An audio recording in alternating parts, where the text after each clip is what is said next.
Hrvatskim cestama za izradu projektne dokumentacije, jer na kraju bojim se da cesta nikada do Koprivnice neće doći.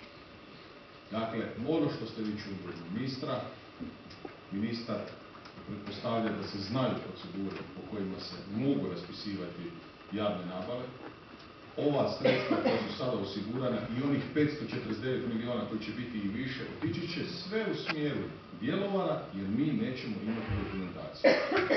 Da ne bi mislili da sam ja zlurad, i brza spojna cesta Đurđevac-Bjelovar isto čeka izmjenu prostornog plana. I mi isto čekamo da se prostorni... Zašto vi odugovlačite sa izmjenama prostornog plana, imate zavod koji vrhunski radi, zašto ne kažete ograničimo se samo na to jer moramo uskočiti na brzinu u vlak, jer će vlak otići iz stanice. Ja pretpostavljam da su to hidrocentrale MOVE 1 i 2 koje pokušavate uvrstiti u prostorni plan i to preko državnog nacionalnog interesa. Uz sve uvažavanje i tako jednog političkog cilja, vi to možete realizirati i kada će se donijeti ovakav izmijenjeni prostorni plan koji će omogućiti izradu projektne dokumentacije. Jer će nam se desiti isto što i školama, isto s cestom.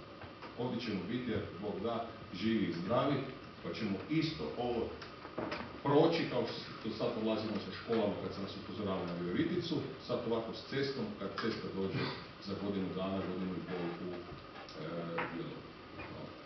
Hvala lijepa.